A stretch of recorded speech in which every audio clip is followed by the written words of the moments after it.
Ainda no capítulo 1 de 1 Pedro, nós vemos um dos chamados mais importantes de Deus Pai para a vida dos seus filhos. Os princípios da santidade apresentados aqui revelam quão preciosos são os caminhos que o Senhor Deus traça para nós. Muitos desprezam a santidade, a santificação e a doutrina da santificação, por acharem que Deus apenas se diverte às nossas custas, pedindo que abramos mão de coisas que amamos, quando na verdade não é isso. O Senhor nos pede para abrir mão daquilo que não vai nos ajudar no propósito. Convido você a assistir esse vídeo até o final, porque eu tenho certeza que ele vai edificar e muito a sua vida. Mas antes de continuar, convido você a inscrever-se no canal se ainda não é inscrito, clicando no botão aqui embaixo.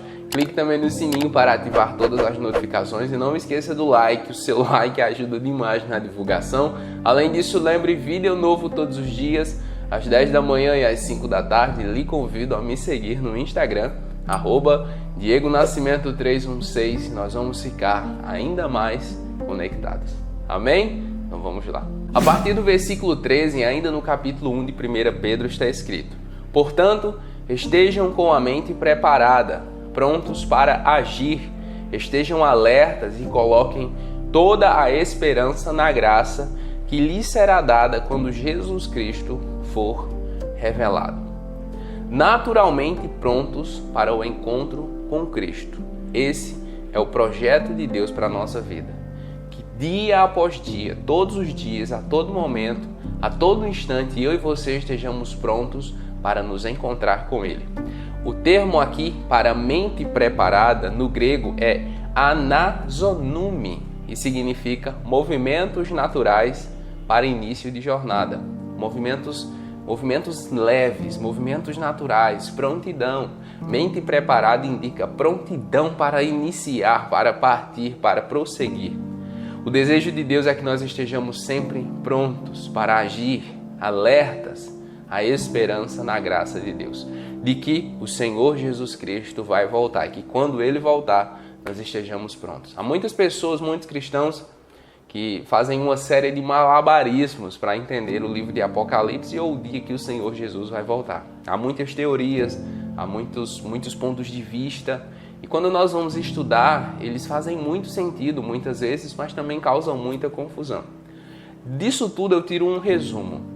Não importa qual é a linha teológica que tem razão, eu e você precisamos estar prontos para nos encontrar com Cristo. E é exatamente isso aqui que Pedro está dizendo. Mente preparada, movimentos naturais para o início da jornada. Quando Cristo vier, eu e você precisamos estar prontos. Versículo 14. Como filhos obedientes, não se deixem amoldar pelos maus desejos de outrora, quando viviam na ignorância.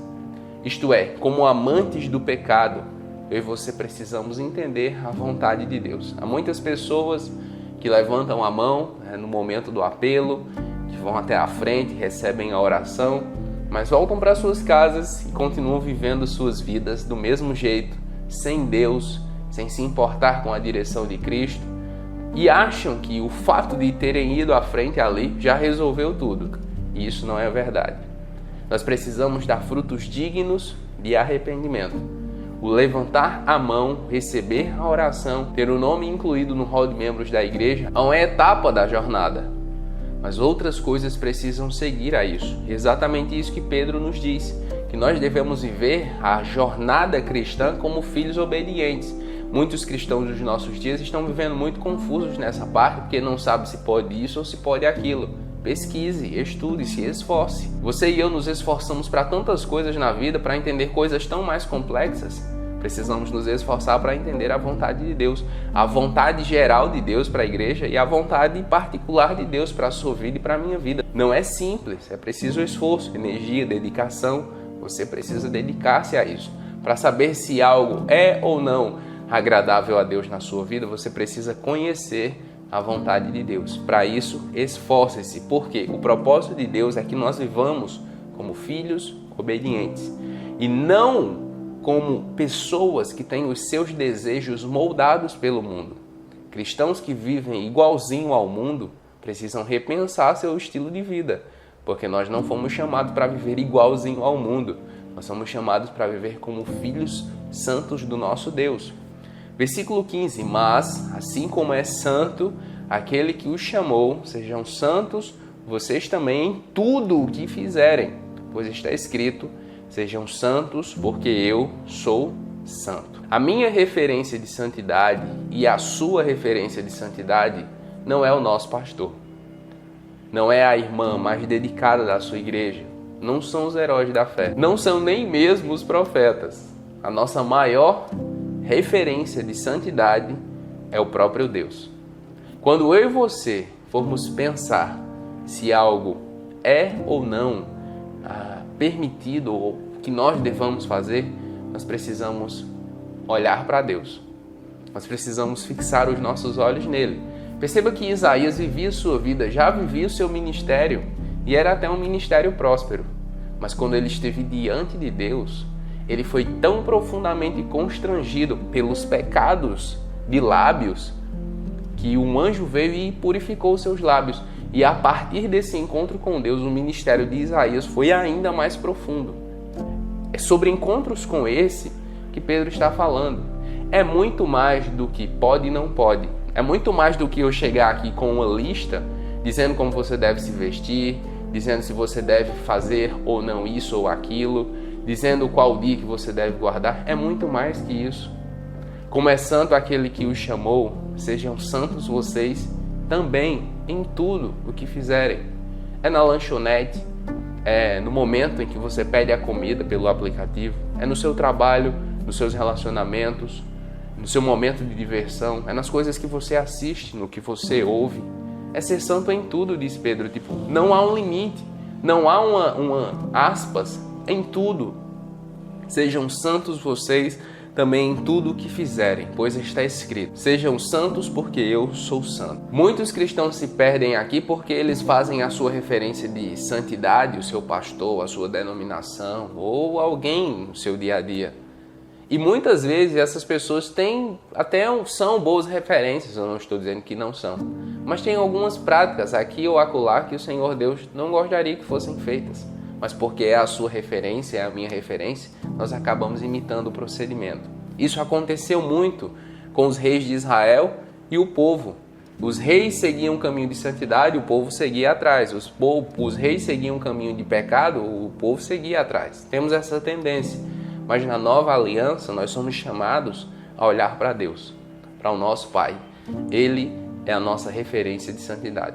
Mas aqui eu e você também precisamos tomar um outro cuidado, de não nos tornarmos legalistas, de não nos tornarmos juízes.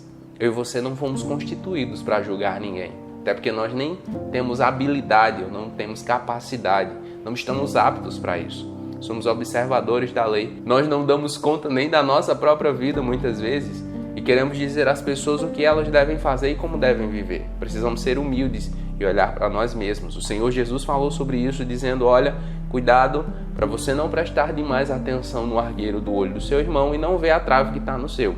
Então, a santidade, ela é para a sua vida, ela é para a minha vida, ela é para a sua casa, para a minha casa, tá? Cuidado para não querer impor santidade à vida das outras pessoas, aquilo que o Senhor Deus tem falado com você querer impor às outras pessoas, porque o processo de santificação ele é particular. Embora seja o desejo geral de Deus para a igreja, ele é particular e é operado pelo Espírito Santo. Versículo 17. Uma vez que vocês chamam Pai aquele que julga imparcialmente as obras de cada um, portem-se com temor durante a jornada terrena de vocês. Pedro está dizendo que nós temos um Pai fiel aos seus princípios. Deus é fiel aos seus princípios. Deus ama a mim, ama a você, mas Ele ama a sua palavra, aquilo que Ele disse que seria os seus juízos e julgamentos. Por isso que o inferno existe, porque Deus é justo. Deus é amor, é graça, é bondade e justiça, dentre tantas outras coisas. Então, temos um Pai rigoroso. Deus não é aquele pai que deixa o filho fazer o que quiser e só fica lá com o tapinha nas costas ou passando a mão na cabeça. Não. Pedro nos exorta dizendo, se vocês chamam de Pai aquele que julga imparcialmente as obras de cada um, por causa disso, portem-se com temor durante a sua jornada terrena. Então, ame ao Senhor, não tenha medo de Deus, mas respeite sua palavra, tema-o, guarde os seus princípios e quando pecar, arrependa-se, porque você e eu temos um Pai rigoroso. Versículo 18, pois vocês sabem que não foi por meio de coisas perecíveis, como prata ou ouro, que vocês foram redimidos da sua maneira vazia de viver, transmitida por seus antepassados, mas pelo precioso sangue de Cristo, como de um cordeiro sem mancha e sem defeito. Nós somos comprados pelo sangue imaculado de Jesus. Você não foi comprado por fortunas materiais. Você não foi comprado por ouro, prata, dólar, euro. Não, isso não poderia comprar a sua liberdade. Foi o sangue de Jesus. Você tem valor, é precioso, é preciosa. Por mais que o seu contexto talvez diga que não, por mais que muitas vezes você não se sinta amado ou amada, mas saiba que você é sim muito amado e muito amada. Mesmo sem que você pedisse ou soubesse, o Senhor Deus entregou a vida do seu filho na cruz. Alguém que não tinha pecado, nem mancha, nem nenhuma culpa no meu e no seu lugar, para que eu e você tivéssemos uma chance, tivéssemos a oportunidade de estar com Ele na eternidade. Versículo 22. Agora que vocês purificaram a sua vida pela obediência à verdade, visando ao amor fraternal e sincero, amem sinceramente uns aos outros e de todo coração. Devemos ser obedientes à verdade.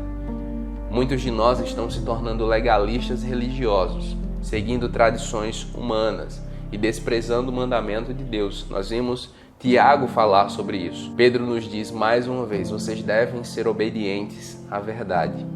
Leia as Escrituras, estude as Escrituras, pesquise quando tiver dúvida, mas é muito importante que você seja fiel à verdade. Purificaram a sua vida pela obediência à verdade.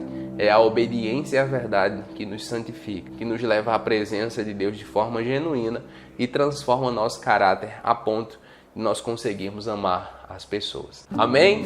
Se gostou do vídeo, deixa aquele likezão. Se não se inscreveu no canal ainda, inscreva-se. Compartilhe esse vídeo com o maior número possível de pessoas. Assista aos nossos outros vídeos e até a próxima. Deus abençoe.